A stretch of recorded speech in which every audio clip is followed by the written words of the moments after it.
Haribol. So, today I didn't really make any announcement or anything that I was going to read now, and I'm kind of reading at a random time, 10:13 a.m.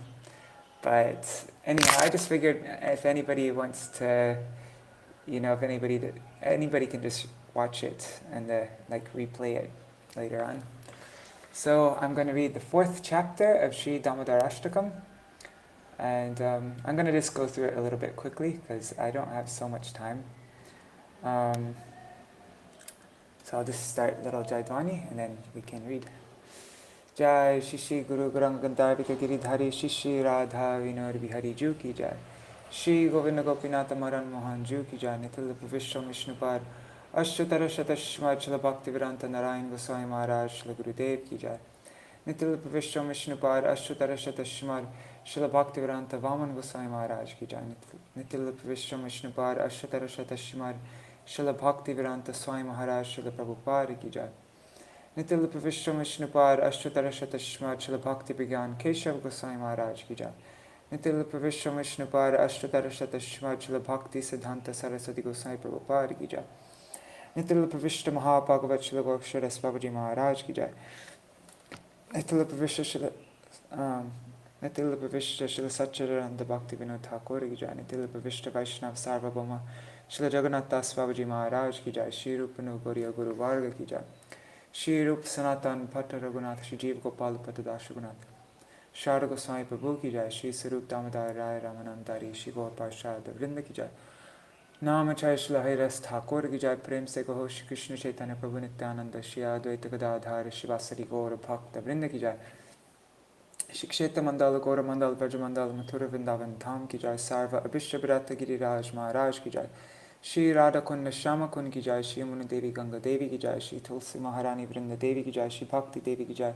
Shri Purnamasi Yoga Maya ki jai. Shri Gopeshwar Mahadev ki jai.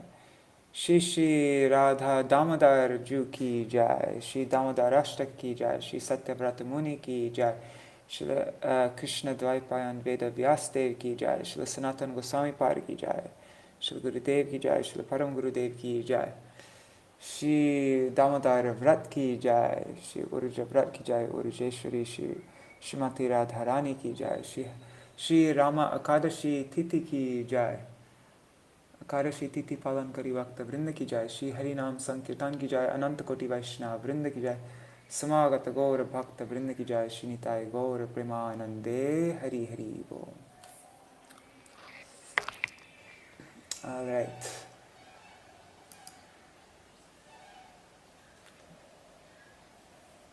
Let me make this full screen.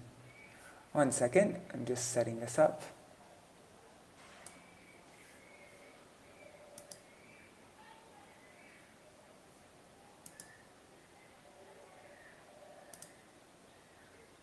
There.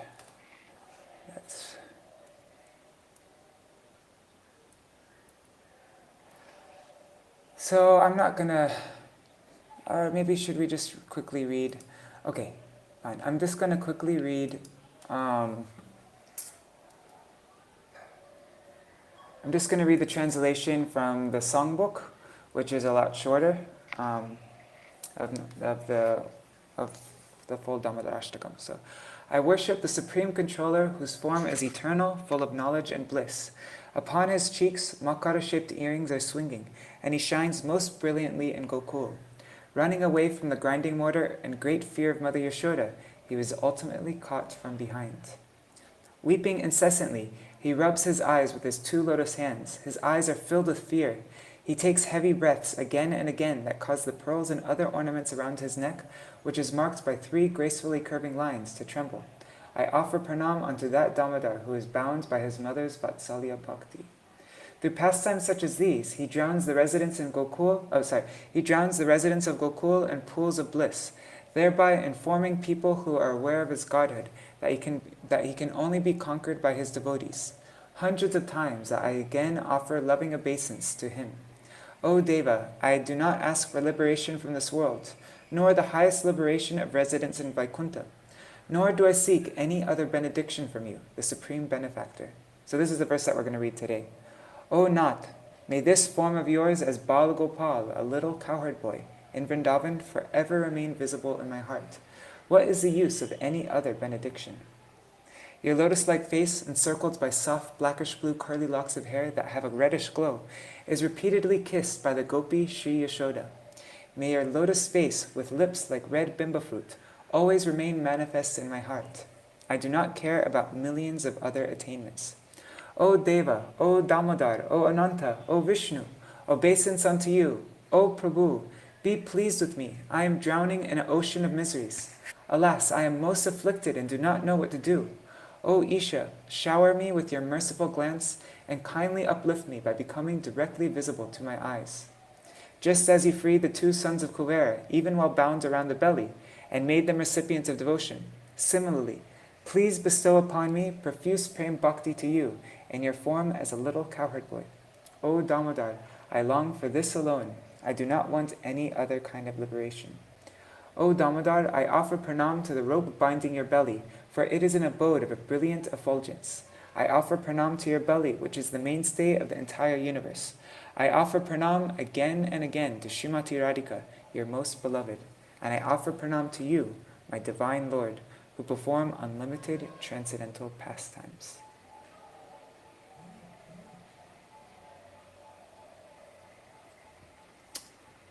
All right. Oops, one second.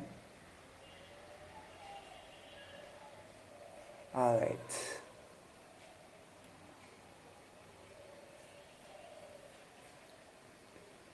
So, Avaram Deva Moksham Na Moksha Vadim Va Na Chanyam Vrineham Varesharapiha Idang Te Vapurnato Gopalabalam Sada Me Manasyavi Rastam Kimanyas.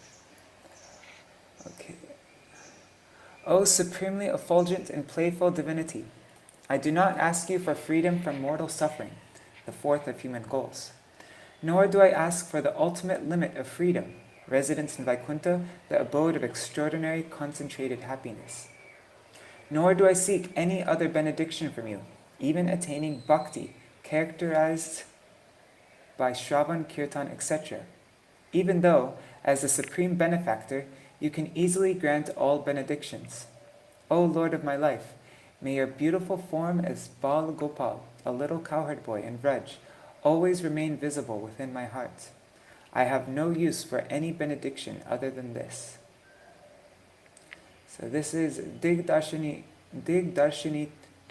Tika by Srila Sanatana Goswami Pada.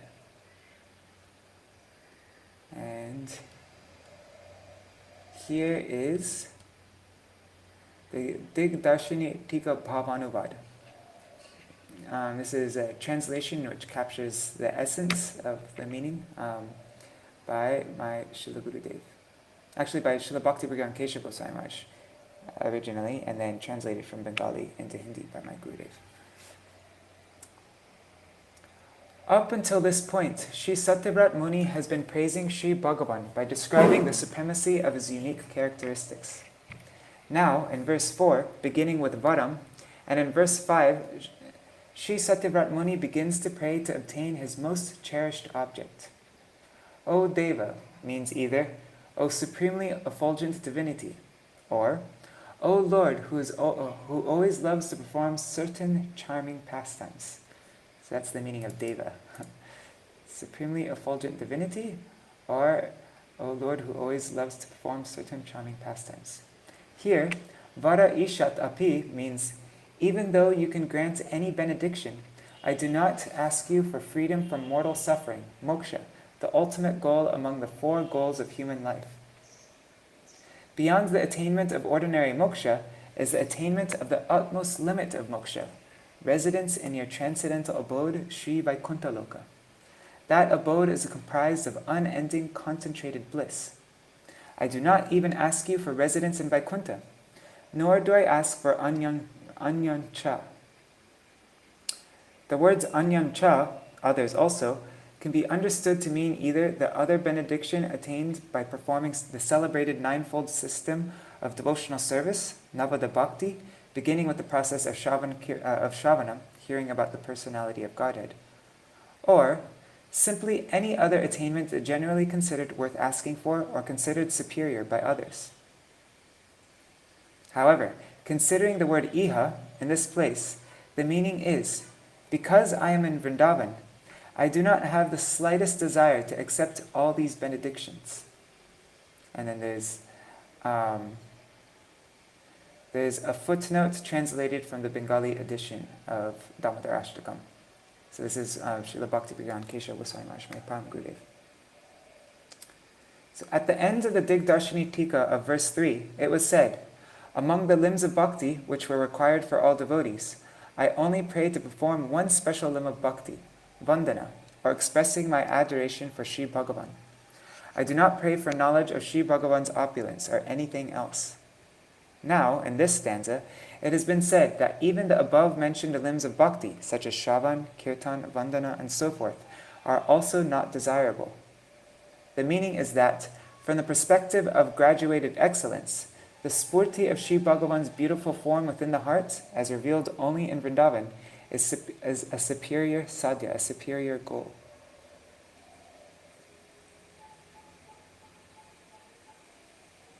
So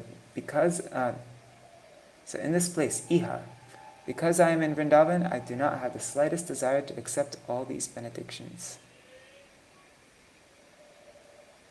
Oh, whoops, this footnote goes on longer. So having spurti of Bhagavan is a superior goal than even having the above, being able to perform the above mentioned limbs of bhakti, Shravan, Kirtan, Vandana, and so forth. That's really surprising. Previously, Sri Satyavrat Muni resolved to perform sadhan of Vaidhi Bhakti, characterized by Shravan and so forth. However, in this stanza, even the above said Vaidhi sadhan is being discarded, because it is devoid of the intense eagerness to serve Krishna, which eventually results in a spurti of his beautiful form.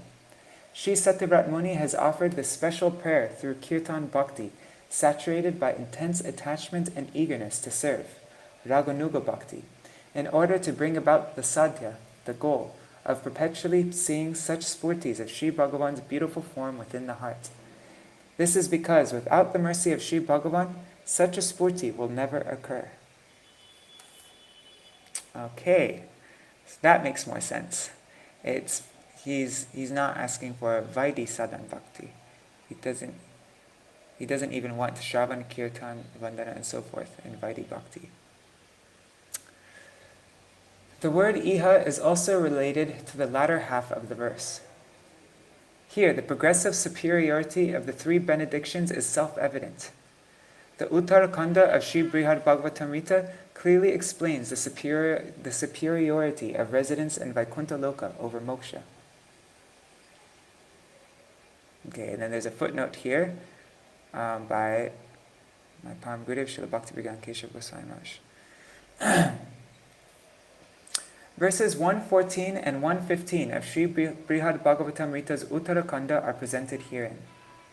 So this is Srila Sanatana Goswami's commentary, but then this is also now my Param Gurudev's quoting Srila Sanatana Goswami's Brihad Bhagavatamrita. Vaikuntam durlabham muktai sandarananda chir atmakam sandrananda chiratmakam nishkamalye tutar bhakta labhante sadya evatat. Those who perform bhajan of Bhagavan Shri Krishna devoid of any personal motive, the Nishkam Bhaktas, immediately achieve the abode of Vaikuntha. That abode of Vaikuntha is the embodiment of concentrated happiness, and it is made of transcendental cognizance. In other words, it is the concentrated embodiment of Brahma, the absolute reality, and his aspect of transcendental consciousness. That abode of Vaikuntha is rarely achieved even by liberated personalities. The deep meaning here is that those who propound oneness with the Absolute and arrogantly regard themselves as liberated souls can never attain that abode. Tatra Shri Krishna Padabja Shakshat Seva Sukam Sada Bahudano Bhavantaste Ramante Dhikritamritam. In Vaikuntha, the devotees who are free from all hankering, Nishkam Bhaktas, they perpetually experience the variegated happiness of directly serving Shri Krishna's lotus feet. By performing various pastimes with him, they become immersed in an ocean of bliss. The happiness resulting from Sri Bhagavan's service is the concentrated form of supreme bliss. Compared to this, the Amrita, the nectar of immortality, or the happiness of liberation seems extremely insignificant. So there's a progression, 3 things. First is moksha, getting liberation. The second is Vaikuntha, getting residence in Vaikuntha, and the third is, we'll get to the third one, Shravan Kirtan. Okay. Hey, what? That's so strange. Okay. The Uttarakhanda Srimad Bhagavatamrita clearly explains the superiority of residence in Vaikuntha Lok over moksha.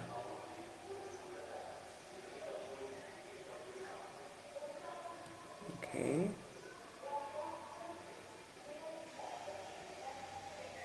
Is there a page missing?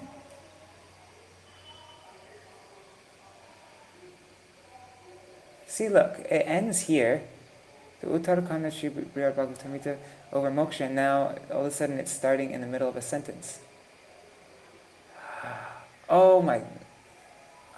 yeah, I'm so confused. What page is this? That's page 80, and this is page 79. Well, I am so confused. Anyhow, doesn't matter.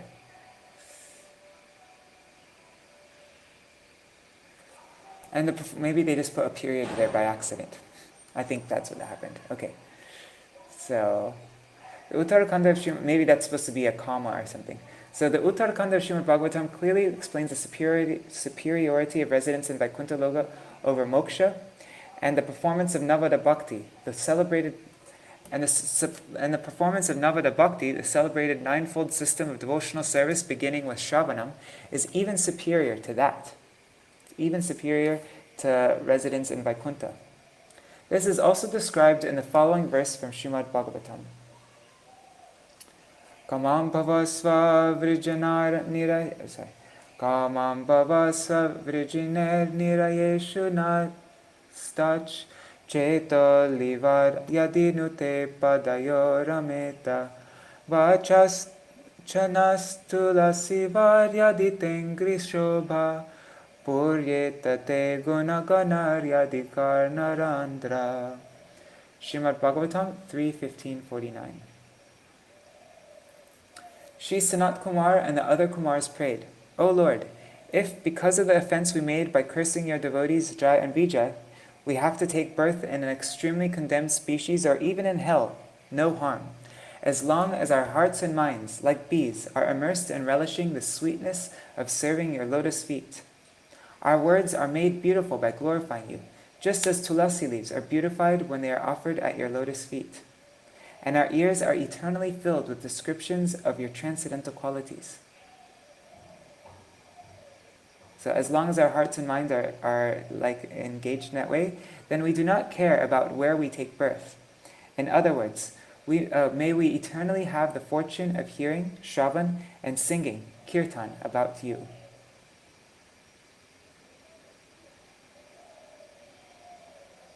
This statement specifically demonstrates that regardless of where one resides as a result of his actions, even if he resides in hell, once he has attained the final perfection, or prema bhakti, by appropriately performing the limbs of Navada Bhakti, such as Shravan, he always experiences the fulfillment of residing in Vaikuntha. Shri Krishna may have asked, if you do not want any of these benedictions, then what is it that you want? To this question, the sage replies, O Master, may your Bal Gopal form in Vrindavan, which I have just described, always remain manifest within my heart. Although you are present as the Supersoul, the omniscient witness in the cave-like hearts of all beings, kindly manifest in my heart in such a way that you seem to be appearing directly in front of me, and in that way reveal to me the beauty of your entire form. As though Sri Krishna is personally addressing his devotee, he speaks thus: Aho, liberation, residence in Vaikuntha, and eligibility to engage in Navada Bhakti are also exceedingly wonderful and rare benedictions. Why not accept them as well? In reply, Sri Satyavrat Muni says, Kim Anyay, of what use to me are these three boons? In other words, Sri Satyavrat Muni says, although these attainments are eagerly sought after by others, they are of no use to me.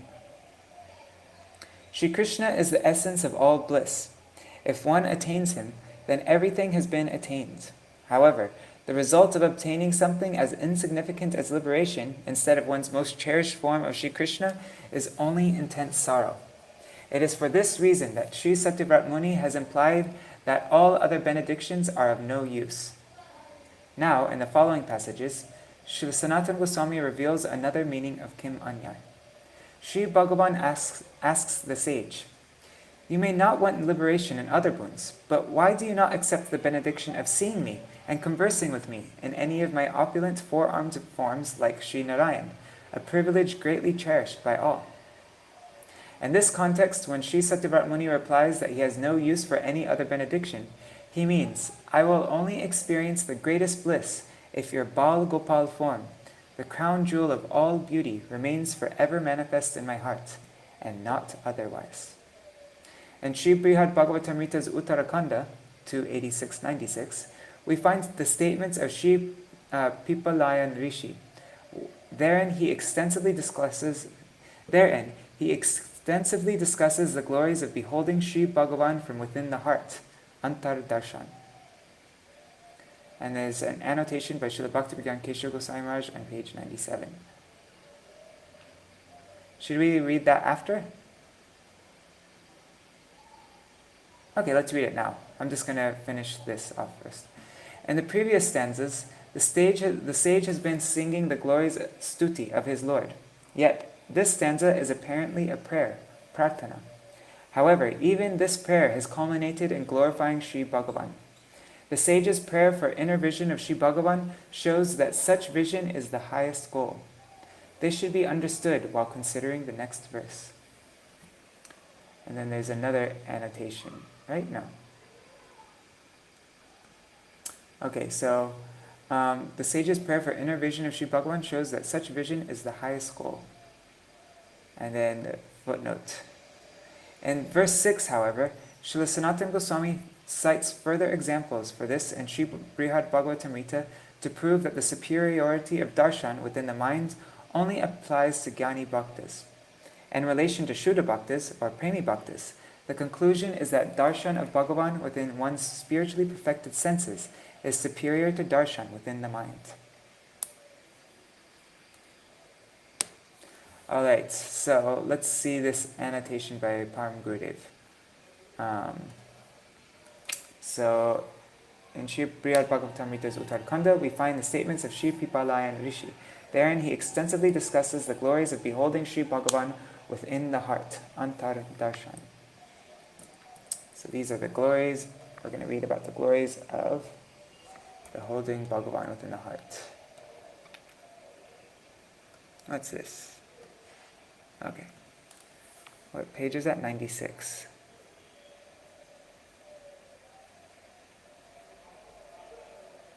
Oh, it's long. Okay. Annotation by Srila Bhaktivedanta Keshav Goswami Maharaj from the footnote on page 81. Verses 286 through 296 of Sri Brihad Bhagavatamrita's Uttarakanda are presented herein. I'm not going to read all the Sanskrit just because it'll take too long. So, the son of Rishabdev, Sri Pipalayan Rishi, said to Gopakumar, why do you want to leave Tapaloka and go elsewhere? The best of exalted yogis, the unadulterated celibates, reside here. And why are you wandering to various places trying to see the Supreme Lord Shri Krishna, who is beyond the grasp of the eyes and other senses with your eyes? With your eyes. Yeah, okay. So why are you trying to see Shri Krishna, who is beyond the senses of the eyes with your eyes? Fix your minds within meditation, samadhi, and you will naturally see Bhagavan. Although Swayam Bhagavan, the original Supreme Lord, resides everywhere, within and without, by the potency of samadhi, you will always see him as he is, directly present before you. You'll always see him as you will always see him as if he is directly present before you, if you see him in samadhi. Vasudeva is Paramatma, the Supersoul, the presiding deity of the heart. He only reveals himself in a heart that has been completely purified by Vishuddha Sattva, and nowhere else. In other words, because he is Sat Chidananda Vigraha, the embodiment of pure existence, cognizance, and bliss, he does not manifest before the eyes and other senses. In other words, it is not possible to comprehend him with the external senses, because he manifests of his own accord and is unlimited. Shri Gopakumar could argue, perceiving Shri Bhagavan in the heart is only meditation. It cannot be considered the same as taking darshan of him with one's eyes. To see him with my eyes, I must leave this tapaloka and go elsewhere. In response, Shri Pipalayan Rishi speaks the following verse. Furthermore, direct vision of Shri Hari with one's eyes, darshan, is in fact also accomplished by the mind alone. When Shri Bhagavan reveals himself within someone's heart, their mind becomes completely absorbed in him, and they can think of nothing else. Consequently, they feel that they are perceiving him directly with their eyes. In case someone argues, I agree with this, but it is still more pleasurable to see Shri Bhagavan with one's eyes. Then Shri Pipalayan Rishi makes the following assertion. If joy arises in the minds, then it is not only the eyes that are pleased, rather all the senses become pleased. This is because the happiness of all the senses rests in the happiness of the mind. Moreover, the actions of speech, eyes, ears, and other senses rest in the actions of the mind. In other words, unless the mind grasps form, taste, and other sense objects, the senses will fail to independently experience them. Without the mind's steady activity, the functions of all the senses are futile. Even if the senses do not contact their respective objects of enjoyment, they have no effect. This is because the embodied soul cannot experience anything without the mind's involvement. Therefore, actual darshan of Shri Bhagavan occurs within the heart when its disposition is completely pure. Vishuddha Chitta Vritti Vasana. Whoa, triple T. Direct darshan of him with the eyes is not real darshan, because he is beyond the perception of the senses. That's a mistake, by the way. Although this may be so, we hear that Shri Dhruva and Shri Prahlad have seen Shri Bhagavan with their eyes. What was that? In response, Shri Pipalayan Rishi gives the following explanation. It is true that Shri Bhagavan possesses qualities such as Bhakta Vatsalya, affection for his devotees, and on occasion he may make himself visible to someone's external eyes. But such an incident is occasional and not a standard occurrence or rule. It is really their consciousness that enables this vision, not their physical eyes. This is because the senses, being limited, cannot perceive something unlimited. Seeing Shri Bhagavan with the eyes Seeing Shri Bhagavan with the eyes is of such repute because when the living entity sees Shri Bhagavan within the heart, which has become resplendent with Vishuddha Sattva, supremely pure spiritual existence, he proudly assumes that he has seen Bhagavan with his eyes. In reality, however, he has not. Someone may say that by his mere mercy potency, his Karunya Shakti, Shri Bhagavan sometimes becomes visible to the living entity's external eyes. Since he possesses all potency, what is not possible for him? Although this may be so, the bliss of that darshan is found only in the heart or the mind. Even after Shri Bhagavan disappears, the bliss of his darshan continues to play in one's heart, resulting in experience of many further visions there. Although the eyes have seen the Lord, the vision culminates in the mind. Furthermore, Because darshan of Bhagavan is achieved by the mind, which is the only receptacle for experiencing the happiness of that vision, it is of no use to attempt to see him with one's eyes. Someone may reason, the eyes and other external senses are limited, but the mind is also limited. Therefore, it is impossible for the mind to see the absolutely unrestricted form of Śrī Bhagavan. Śrī Pipalayan Rishi responds to this conclusion in the following verse. Although the mind is limited, when it becomes pure, or when one receives the mercy of Śrī Bhagavan, the happiness within the mind caused by his darshan increases more and more, and the mind expands to accommodate the magnitude of that joy. Only the subtle mind can expand like this, because it is not gross like the external senses. In other words, the purified mind is so subtle that it has the ability to become transparent and attain resemblance with the soul. Then the mind can perceive the form of Śrī Bhagavan. It is well known that knowledge of an object only arises when the mind perceives its form. This attribute is not applicable to the other senses, because they are external, gross, and confined by material limitations. Someone may further argue, it is agreed that vision of Śrī Bhagavan in the mind is superior to seeing him with the eyes. But the supreme joy of requesting benedictions from him and conversing with him can only come when one sees him with one's eyes. Śrī Pipalayan Rishi replies to this in the following verse. When the mind becomes absorbed in uninterrupted meditation, Śrī Bhagavan becomes visible within the heart. That vision is just like direct vision with the eyes. Only then the all-potent Lord becomes pleased and bestows special mercy upon the Jnani Bhaktas in different ways, like granting them boons. The evidence of this is Śrī Bhagavan's behavior toward the first created being, the lotus-born Lord Brahma himself. We're just reading about this morning, this evidence, in our Srimad Bhagavatam reading. When Lord Brahma desired to create the universe full of living beings, he first became absorbed in meditating on Śrī Bhagavan. When he attained the final stage of meditation, samadhi, the Lord granted him darshan. Beholding him in the ecstasy of his trance, Lord Brahma offered prostrated obeisances. Śrī Bhagavan personally caught hold of his hand and said, I am pleased with your austerity. Ask for a benediction. When Brahma, in the BVT Srimad Bhagavatam, it says that the Lord shook Brahma's hand. When Brahma then requested a boon, he directly heard the Chatushloki, or original 4 verses of Srimad Bhagavatam from Śrī Bhagavan. We're going to read that tomorrow, the Chatushloki. This incident shows that after beholding Śrī Bhagavan in a state of samadhi, one experiences his most compassionate blessings, like him revealing his form to a devotee, granting benedictions, conversing with the devotee, touching the devotee, and so forth. For detailed information on this, one may deliberate on Srimad Bhagavatam, Canto 2, Chapter 9, and Canto 3, Chapter 8. All right, so that was my Param Gurudev Srila Bhaktivedanta Keshav Goswami Maharaj's annotation.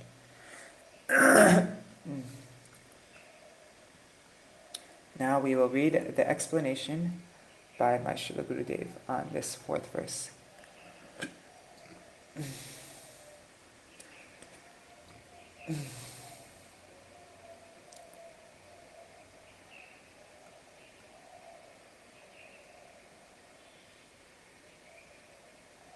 Okay. I got the hiccups. I think I have to drink some water. Otherwise I'm going to be hiccuping this whole time.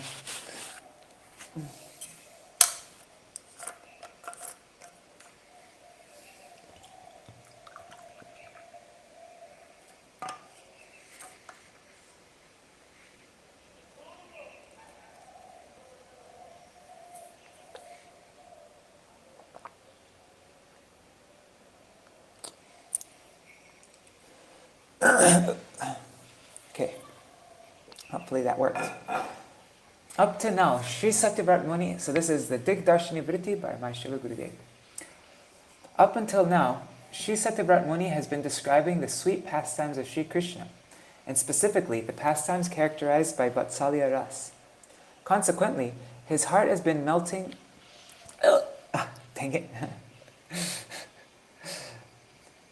Oh man, I hope these hiccups don't last. Consequently, his heart has been melting, and he is becoming fully absorbed in them. Ah, dang it! Sorry, guys. This is embarrassing.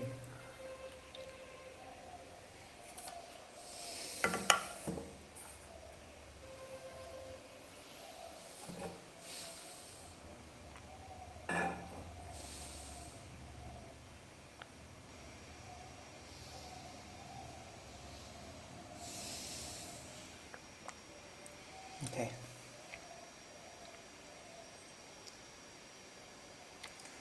Okay, so consequently, his heart has been melting, and he's becoming fully absorbed in them, in these pastimes characterized by Vatsalya Ras. Shri Krishna is not especially pleased with the prayers offered by Lord Brahma or the other demigods. On the other hand, if one sings about the pastimes of Shri Krishna's devotees, and especially about the pastimes of the Vrajavasis, then Shri Krishna will not only be pleased, but he'll even be controlled by them. Shri Satyavrat Muni then prayed, "O Damodar, your mother has so much affection for you, and above all others, you are by far her favorite. She is the very embodiment of boundless Vatsalya Prem for you. With profound motherly affection, she cares for you and nurtures you, considering you to be her dependent child. Naturally, just as a mother's qualities ordinarily appear in her children, her motherly quality of forgiveness and compassion also appears in you. Kindly ignore my offenses, my sins, my anarthas, and my bad qualities, and just be pleased with me. Kindly just grant me your causeless mercy." It is as though Shri Krishna, being pleased by Shri Satyavrat Muni's prayer, had asked the sage to accept his desired boons. And now, in the beginning of this stanza, the sage says, "Varam deva moksham na moksha vadim va." I do not want liberation, or even the utmost limit of freedom, residence in Vaikuntha Loka. Nor have I any need for other such benedictions. Shri Satyavrat Muni prays, "O Bhagavan, you are the original Lord of all lords, and the source of everything. Therefore, you are capable of granting all benedictions. Nothing is impossible for you. Although liberation is the cherished attainment of one who has realized the temporary nature of worldly existence and has consequently become detached, I have no need for the benediction of attaining liberation." There are 5 kinds of mukti described in the scriptures: Salokya, Samipya, Sarupya, Shashti, and Sayujya. And there's a footnote.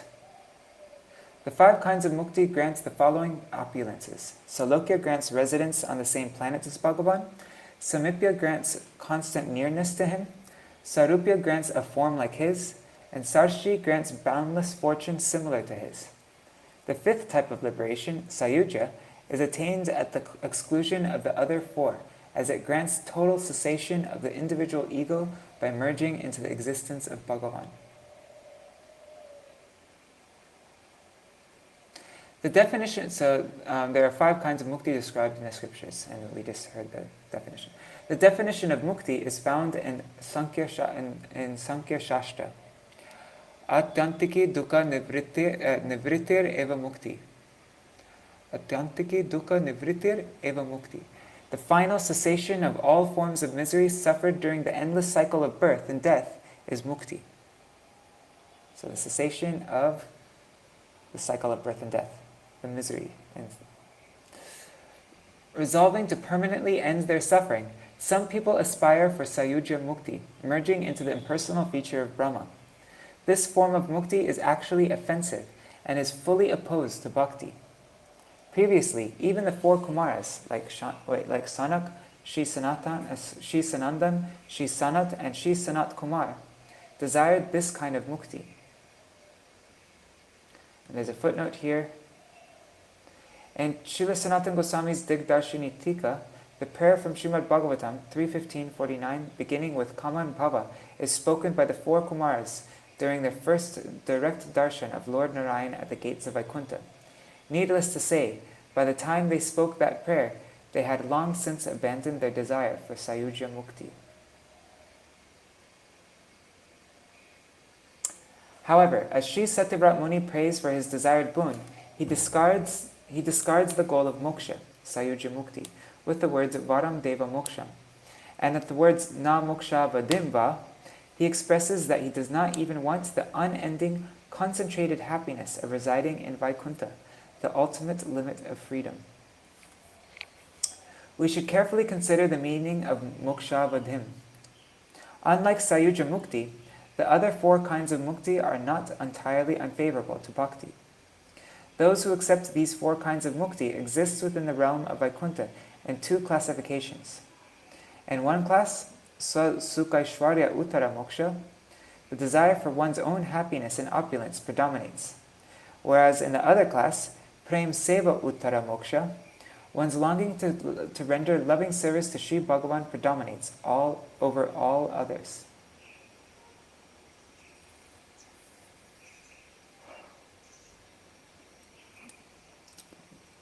Okay, so let's this Salokya, Samipya, Sarupya, and Shashti is classified in 2 ways.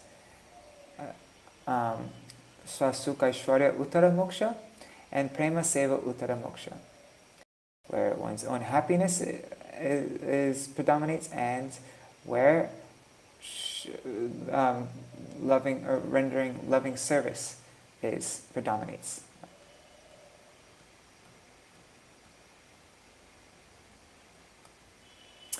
Those who long for Prema Seva Uttara Moksha never desire the inferior Sukaishvarya Uttara Moksha. The example of the 4 Kumars illustrates this. When the 4 Kumars experienced the fragrance of the tulsi leaves that had been placed upon the lotus feet of Sri Narayan, they utterly abandoned their previous desires for impersonal liberation. They at once became Jnani Bhaktas, devotees who have knowledge of the Lord's absolute divinity, and began seeking after Prema Sevuttara Moksha.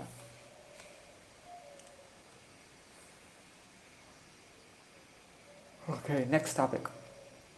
Shuddha Bhaktas, however, have one pointed attachment for the loving service of Sri Krishna. They do not even aspire for Prem Sevuttara Moksha, wherein some desire for one's own happiness still remains. When Sri Bhagavan offers such one-pointed devotees either of these classes of moksha, they never accept.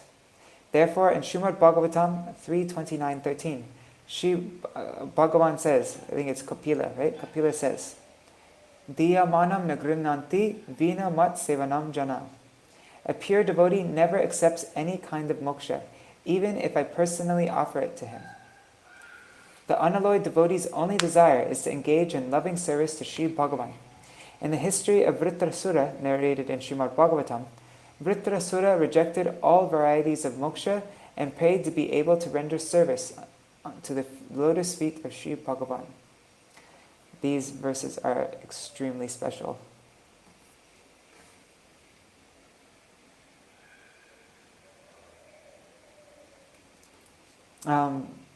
There's different places, I think like the Matsya Puran and other places, they say that the definition of Srimad Bhagavatam is, there's a verse, it says, Srimad Bhagavatam is that scripture which has the 4 prayers by Vritrasura. So this is like a really prominent feature of Srimad Bhagavatam. Nanaka prishtam nacha parameshtam na sarvabhaumam na rasadipatam na yoga siddhir apunarbhavamba samanjasatva virahaya kankshe. Srimad Bhagavatam 6:11-25. O ocean of all good fortune, apart from serving your lotus feet, I do not wish for anything. I do not wish to obtain the summit of heaven, Dhruvaloka, the Vaikuntha planet situated in the zenith of the material cosmos, nor the highest seat of power within the universe, the seat of Lord Brahma. Nor have I any desire for sovereignty over all the earth, nor sovereignty of all the planets down to Rasatal, which are flooding with sense enjoyment. I do not long for mastery over all the yoga siddhis, nor even for the end of repeated birth and death, moksha. In the same way, Śrī Satyavrat Muni is not even asking for a boon related to In the same way, Śrī Satyavrat Muni is not even asking for a boon related to the utmost limit of moksha, residence in Vaikuntha.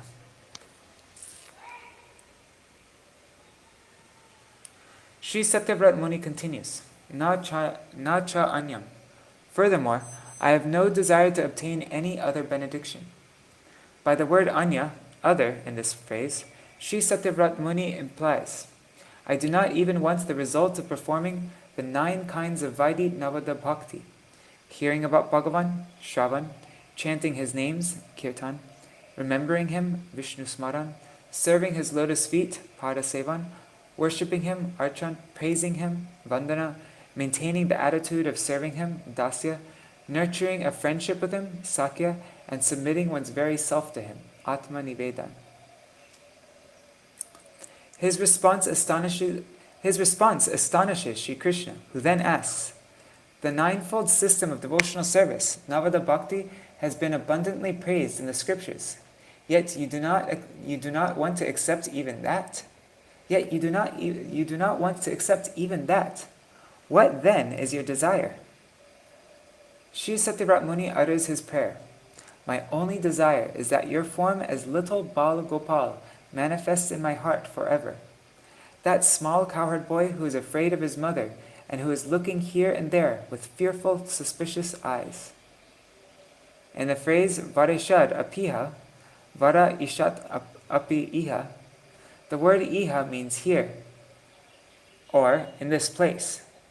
Thus the sage is praying, may your form as a little cowherd boy, which is present here in Vrindavan, appear within my heart. I have no need for any other benediction besides this. The form of Bal Gopal will only appear in one's heart as a result of Prem Bhakti. Sadhaks who perform Shravan, Kirtan, and Smaran of Shri Krishna do not care if they go to heaven or hell. Their only desire is to engage in cultivating Prem Bhakti under the guidance of Tattva Gya Rasik Vaishnavas. Vaishnavas who have realized the absolute truth and who are expert in relishing loving emotions. It is therefore said, Tanamarupa charitari sukirtananu smrityo kramena rasana manasi niyoja tishtan vrajetarανuragya jananukami kalam nayeda kilametyupadesha saram. Shri Upadeshamrita, verse 8. The Bhakti sadhaks should perform Kirtan and Smaran, remembrance of Shri Krishna's name, form, character, and pastimes. Thus they should gradually engage their tongues and minds, withdrawing them from absorption in sense objects, which cause aversion to Shri Krishna. Residing in Braj Mandal, they should follow in the footsteps of Shri Krishna's associates who have deep attachment for him, and fully utilize every moment in their time like this. They should fully utilize every moment of their time like this. This is the essence of all teachings. Similarly, in Srimad Bhagavatam 10:47-58, Shri Uddhav says, Eta param tanubrito bhuvi gopavadva govinda eva nikhilatmani ruddha bhava Vanchanti arbhava piyo munayo vayamcha kim brahma janma birananta katarasasya.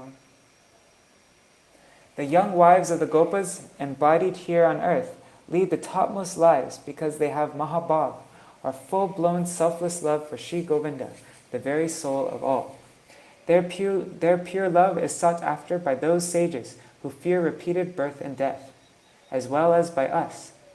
What is the use of being born even as Lord Brahma if one does not have any taste for hearing the nectarian descriptions of Shri Hari? Vritrasura also prays that he may gain the association of the Vaishnavas and cultivate Prem Bhakti under their guidance. So these are, remember the prayers that I was mentioning before, that this is the next one.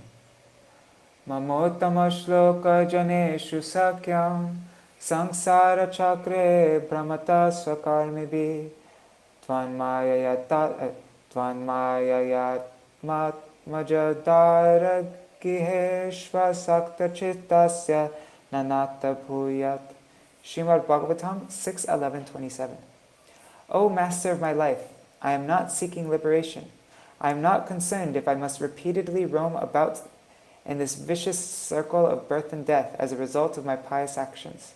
However, wherever I go and whichever species I take birth, please grant me the loving friendship of your dear devotees, for in their association I can cultivate prema bhakti. My Lord, I only pray that I will not have to mingle with those who, bewildered by your illusory potency, are always attached to their bodies, homes, children, families, and so on.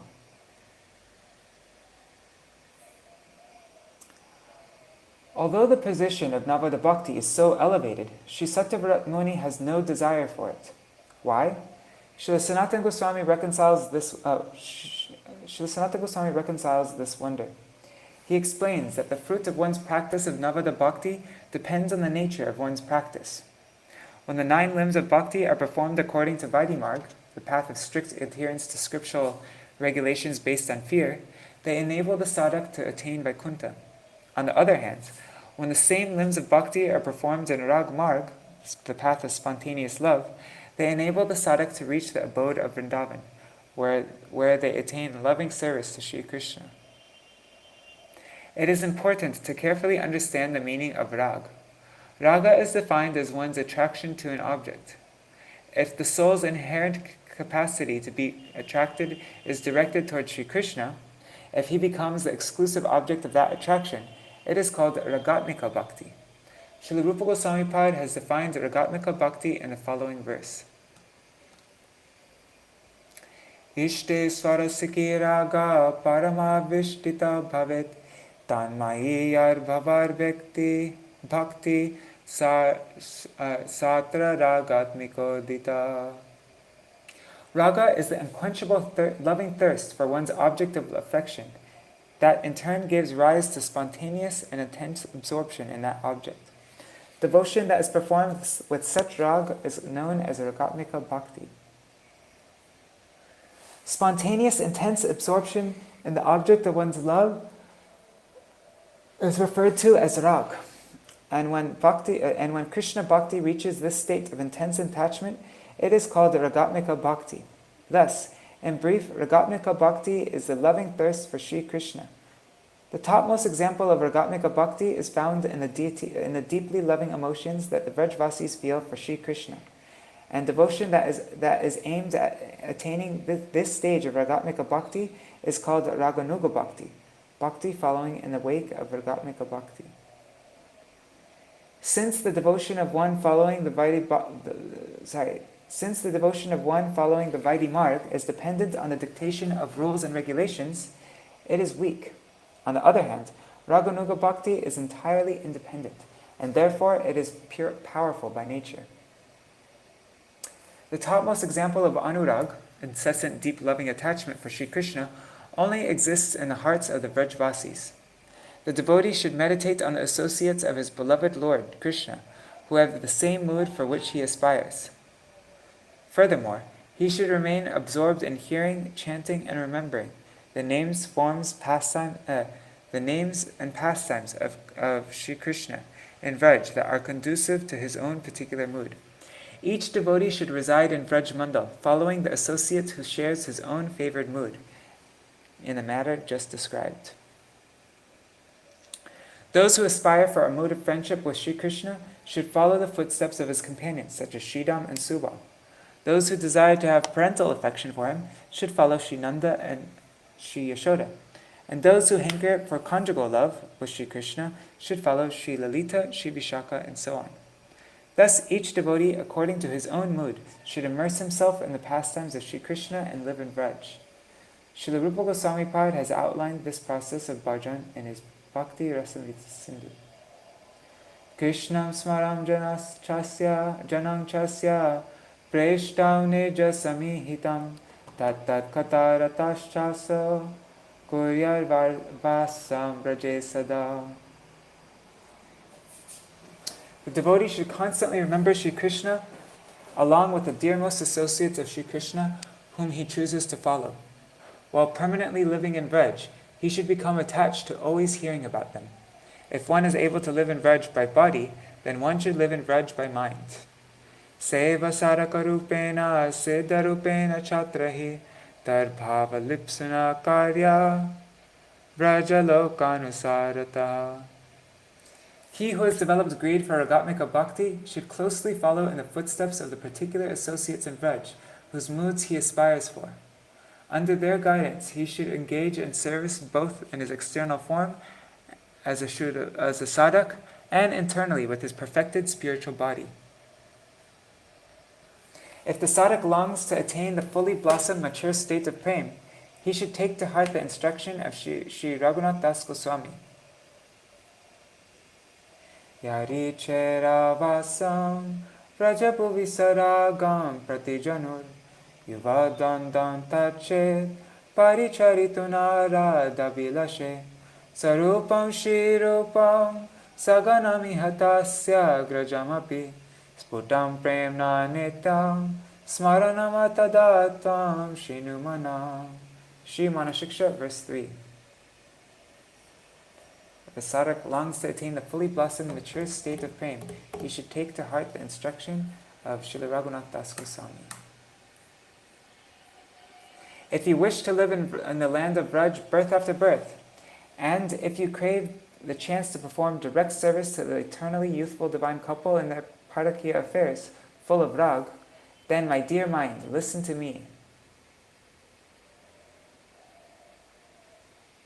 Realize deep love for Śrī Dāmodar, Śrī Rupa Goswami, his elder brother Śrī Sanatana Goswami, and all their associates. Remember them for all eternity, and offer your obeisances to them in adoration. My dear mind, please listen to me. It is thus clear that attaining Vraj Bhakti is only possible by being under the guidance of the Vrajvasis. This is the opinion of the Acharyas. I'm starting to fall asleep, so I'm going to stand up. Okay. 1 second, just moving my laptop up.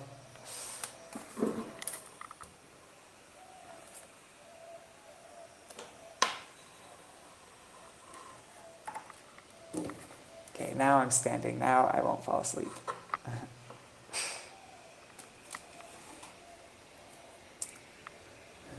Someone who wants Vraj Bhakti will hear and chant according to his own specific mood. The following mantra, for example, enables devotees of all moods to relish the names especially dear to them.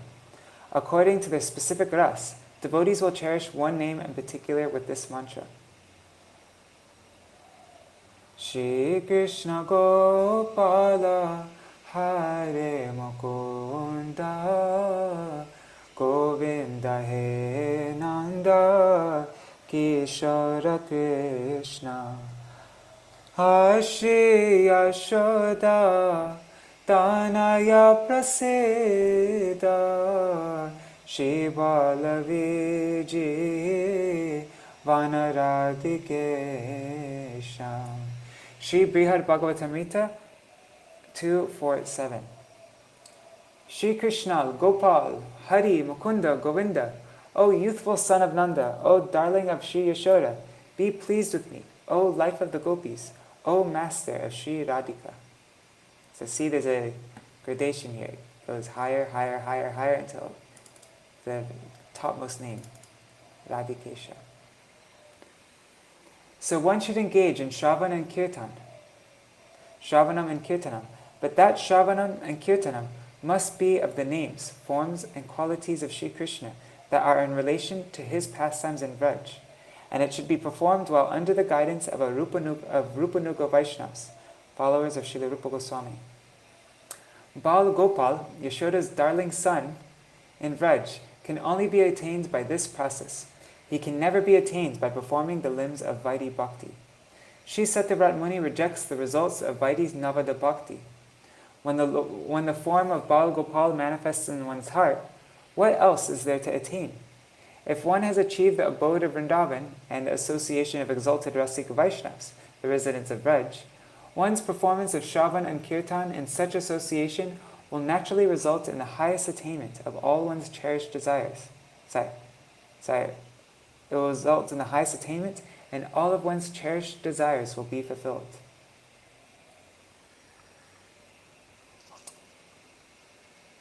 Srila Haridas Thakur chanted 300,000 holy names every day.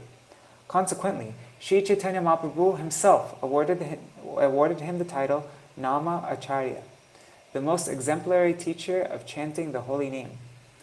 Although Srila Rupa Goswami, Srila Sanatana Goswami, and Sri Das Goswami also performed bhajan, it is not written anywhere that they regularly chanted this many holy names. Srila Haridas Thakur's chanting and the chanting of the Goswamis each has their own unique speciality. What would Srila Gurudev say? He would say that, never mind.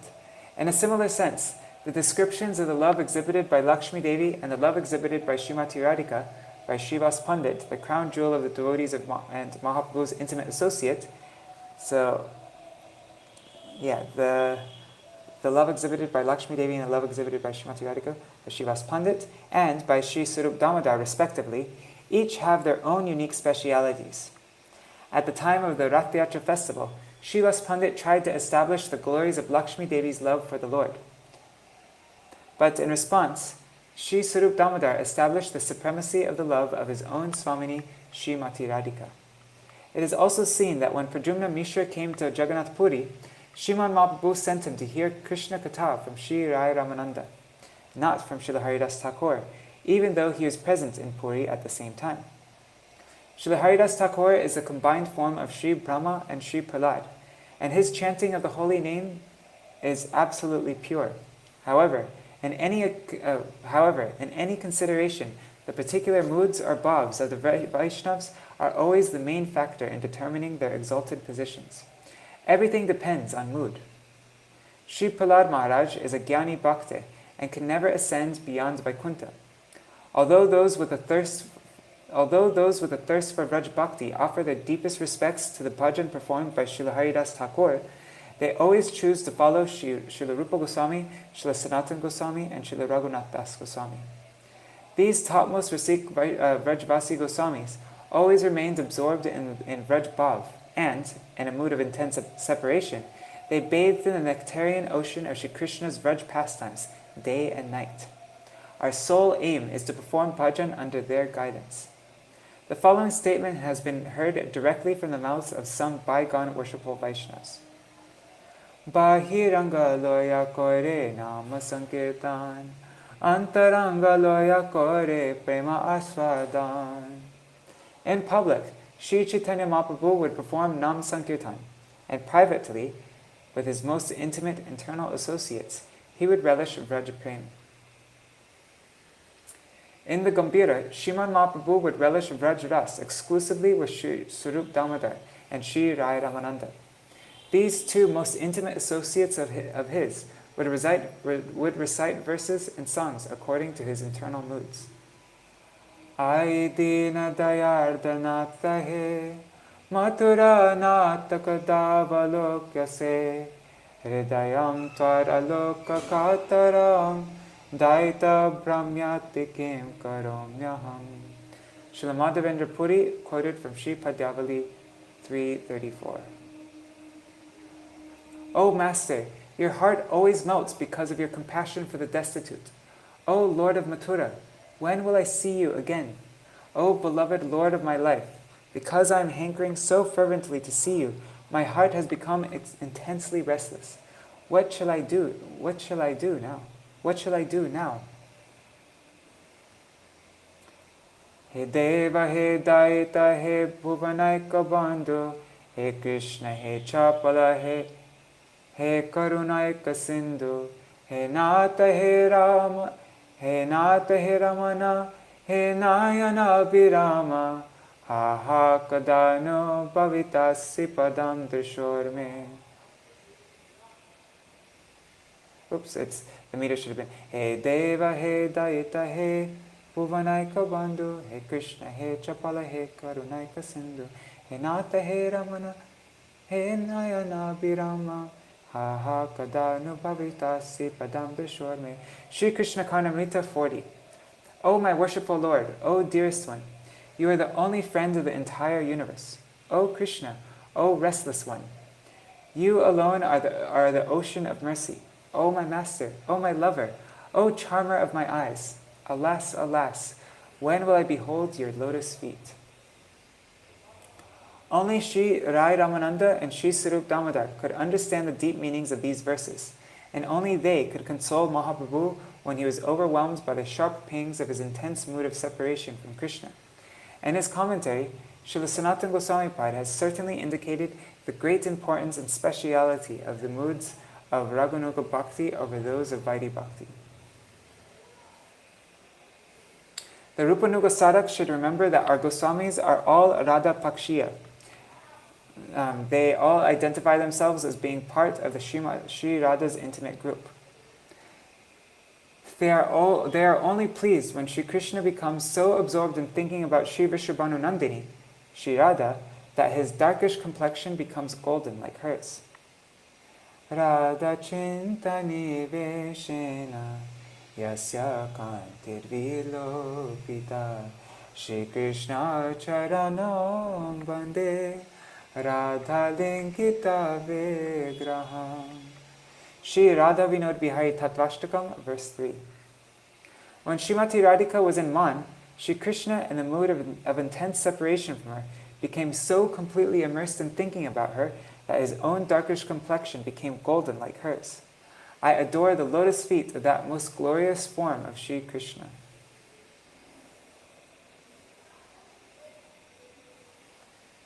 The sadhak should develop an intimate relationship with his guru. He should have such profound affection for his Gurudev's external sadhak form as well as for his internal siddha, perfected form, that he becomes intensely attached to him. His attachment should be similar to the natural worldly attachment of one ordinarily has for well-wishing relatives or close friends. This type of natural relationship with one's guru is called lokik sad bandhuvat sambandha. The sadhak should accept that it is his guru alone who can fulfill all his most cherished spiritual desires. That is the only way that he can enter into Rupanuga Bhajan. There is no other way. And there's a footnote here. Rupanuga Vaishnavas are those who follow in the footsteps of Srila Rupa Goswami. The internal devotional service they perform in accordance with Srila Rupa Goswami's teachings is called Rupanuga Bhajan.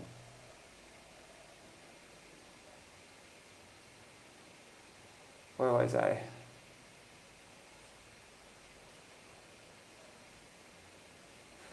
There is no other way. The only way he can enter into Rupanuga Bhajan is by developing a natural relationship with one's guru. Lokik sad bandhuvat sambandha. And to accept that it is his guru alone who can fulfill all his most cherished spiritual desires. Okay, Sriman Mahaprabhu instructs the sadhaks who are inclined towards this high class of bhajan. Tunarapi suni chena toror api sahishnuna amanina manadena kirtaniya sadahari. Shri Shikshashtakam, verse 3. In every respect, the sadhak should see himself as more lowly and helpless than the most insignificant trampled blade of grass. And becoming even more tolerant than a tree, expecting no honor for himself, he should give due respect to all. In this way, the sadhak should always perform bhajan. In this way, the sadhak should always perform Harinam Sankirtan. Just seeing how much is left. Okay, we're almost finished. During his pastimes in Dwarka, Sri Krishna himself exemplified this instruction of Sri Gaur Hari. And one incident in particular, his conduct exemplifies this instruction. That incident goes like this. Once, Durvasa Rishi appeared in Dwarka. Durvasa literally means he who subsides solely on the juice of durva grass. At that time,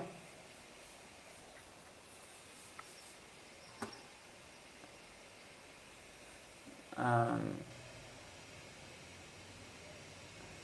that time, Shri Krishna was sitting in his palace. As soon as Durvasa Rishi arrived before Shri Krishna, he exclaimed, "I am very hungry, make arrangements to feed me." However, the moment his meal was ready, he went away. At midnight, he suddenly returned and asked for his meal, which was then served to him. When he had eaten only a little of it, he turned to Shri Krishna and said, "Smear this half-eaten sweet rice on your body." Silently, Shri Krishna smeared the half-eaten sweet rice all over his entire body. He smeared it everywhere except on the soles of his feet. The residents of Dwarka looked on infuriated, but they could not say a word.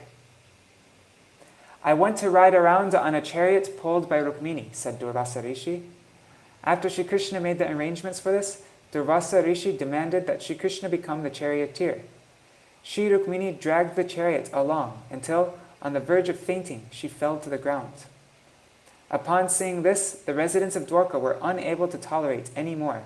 So Durvasa Rishi abruptly jumped from the chariot and fled. Shri Krishna began searching for him and calling out his name. Durvasa Rishi again appeared. "O Dwarkadish," he said, "even among the demigods, I have never seen anyone so self-composed and tolerant. Surely, you are the Lord and benefactor of the Brahmins, Brahmanya Dev. I have enacted this pastime just to establish your honor throughout the three worlds. O Shri Krishna, on my order, you smeared my half-eaten sweet rice all over your body, everywhere except for the soles of your feet. Your whole body has now become as strong as a thunderbolt, but the soles of your feet are weak and susceptible to being wounded. O Rukmini Devi," he continued, "I am very pleased with you. Seeing your devotion for the Supreme Lord and your extreme tolerance, I am compelled to bless you." Durvasa Rishi then blessed her, saying, "You will be the most exalted of all the chaste ladies in the world, and you will have everlasting fortune." This pastime teaches the sadhak the importance of tolerance and patience. Even the slightest mistake in one's dealings can result in an offense to the Vaishnavas, and thus cause bhakti to disappear forever. Leaving aside all other benedictions, Sri Satyavrat Muni is praying that Shri Krishna's Bal Gopal form remain manifest within his heart forever. He only wants the form of Śrī Dāmodara to appear there. Thus ends the Digdarshini Vritti on the 4th verse. All right, so that is all for today. Should we sing Dāmodarāṣṭakam quickly? Let me move my computer back down.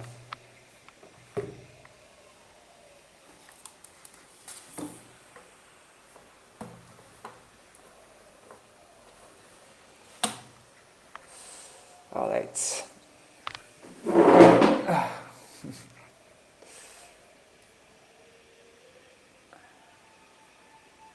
That's strange. I thought you should be able to see this screen.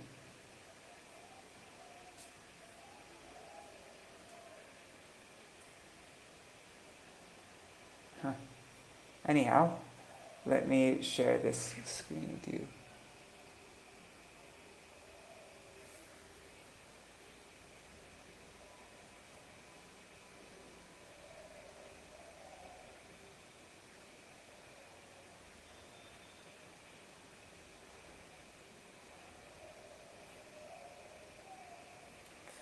All right.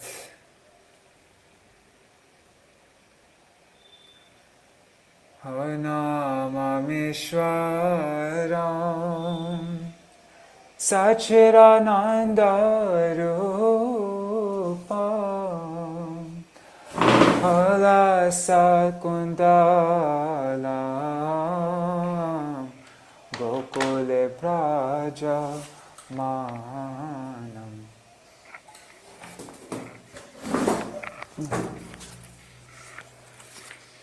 Ayashoda piyolukai ladavamanam paramrishtamadan tatadrutagota. O Namamishwara Sachirananda Rupam Satkundalam Gokule Prajamanam.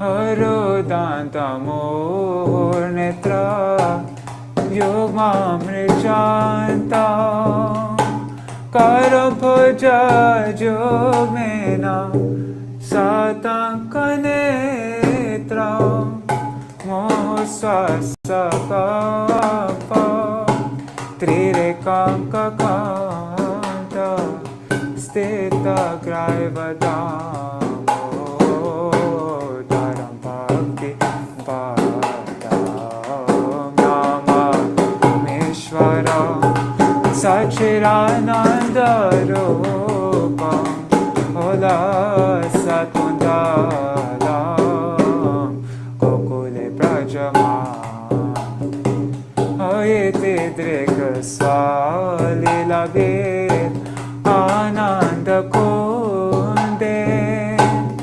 Sagosham Nimanjantam Akyappayantam Tadiyeshitargesho Bhakterjitatvam Apuna prematarsam Shatavipi Bhakte Nama Ishvaram Sachirananda Rupam Ola Satkundalam Gokule Prajaman Ovaram Deva Moksham Namokshava Deva Nachanyam Vreneha Varisharapiha Idam Deva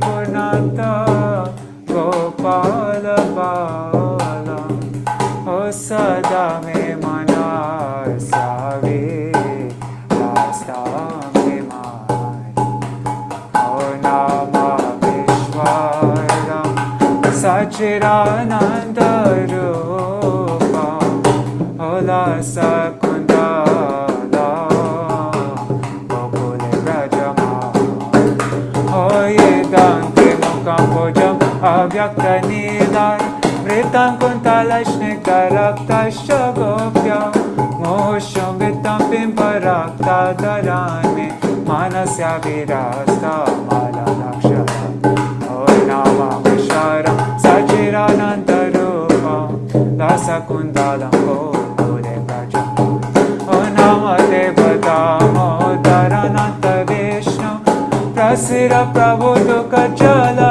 Dimagnam Pibadishti Vishyati Dinamatano Krihane Shama Magyame Dakshidish Mama Visharam Sachirananda Rupam Lasa Kundalam Gokule Prajaman Kuberatmajo Padamurtai Vayalvat Tvaya Mochita Bhakti Bhajo Kritocha Tata Prema Bhakti Sakame Prayacha Namokshe Graho Me Śrī Dāmodarāṣṭakam O Nama Visharam Sachirananda Rupam Lasa Kundalam Gokule Prajaman O Namaste Studane Spuradeti Dame Kadiya Darayata Vishwasadhamne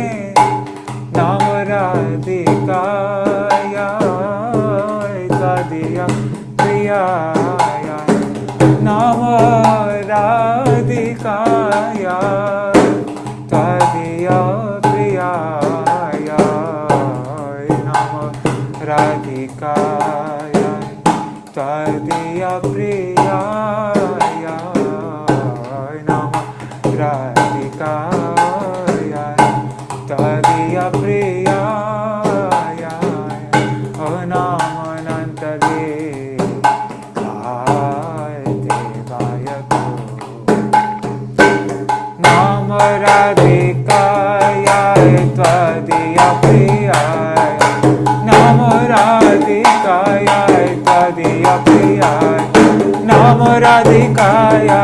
Tadiya Priyaya Namo Radhikaya Tadiya Priyaya Namo Nanta Leelaya Devaya Radha Damodara Radha Damodara Damodara Radha Damodara Radha Damodara Radha Damodara Damodara Radha Damodara Jaya Radha Damodara Radha Damodara Radhe Jaya Radha Damodara Radha Damodara Radhe Hare Krishna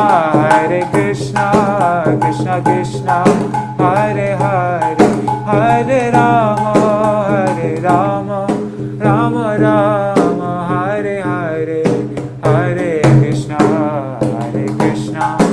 Krishna Krishna Hare Hare Hare Rama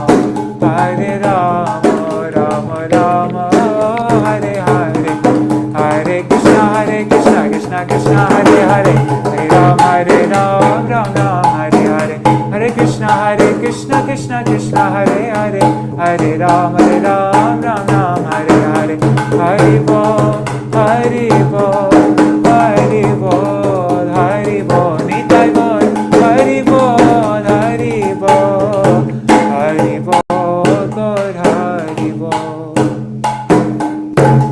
Jai Shri Shri Guru Gauranga Giridhari Shri Shri Radha Vinod Bihari Ju Ki Jai Shri Govinda Gopinath Maran Mohan Ju Ki Jai Nitya Pravishwa Mishnupar Ashtara Shatashmar Srila Bhaktivedanta Narayan Goswami Maharaj Srila Gurudeva Ki Jai Nitya Pravishwa Mishnupar Ashtara Shatashmar Srila Bhaktivedanta Vaman Goswami Maharaj Ki Jai Nitya Pravishwa Mishnupar Ashtara Shatashmar Srila Bhaktivedanta Swami Maharaj Srila Prabhupada Ki Jai Nitya Pravishwa Mishnupar Ashtara Shatashmar Srila Bhakti Vigyan Keshav Goswami Maharaj Ki Jai Nitya Pravishwa Mishnupar Ashtara Shatashmar Srila Bhakti Siddhanta Saraswati Goswami Prabhupada Ki Jai Nitya Pravishwa Mahabhagavat Srila Goksharas Babaji Maharaj Ki Jai Nitya Pravishwa Srila Satchidananda Bhakti Vinod Thakur Ki Jai Nitya Pravishwa Vaishnav Sarvabhauma Srila Jagannath Das Babaji Maharaj Ki Jai Shri Rupana Gauriya Guru Varga Ki Jai Shri Rup Sanatan Bhatta Raghunath Shri Jeev Gopal Patadash Raghunath Shar Goswami Prabhu Ki Jai Shri Sarup Damodar Rai Ramanandari Shri Gaur Parshad Vrinda Ki Jai Namacharya Srila Haridas Thakur Ki Jai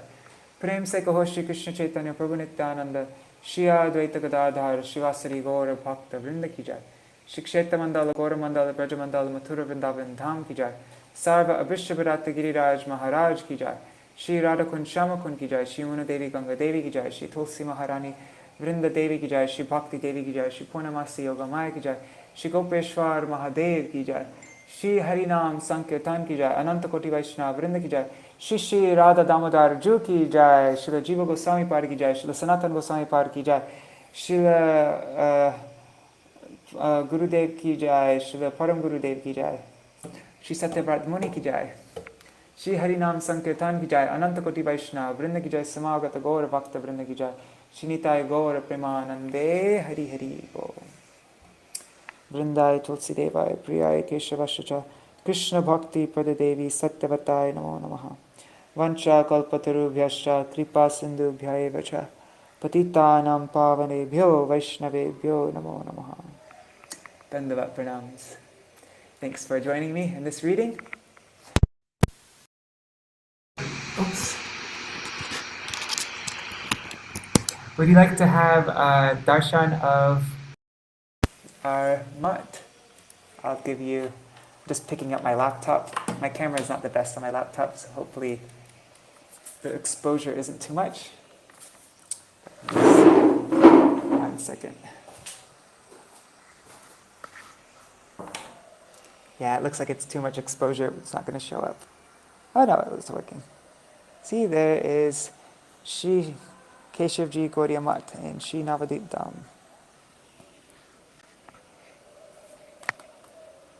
See, and there's the garden. Right next, right there, the small, that one right there, that is my Gurudev Samadhi. And there's, alright, Jai Shri Radhe.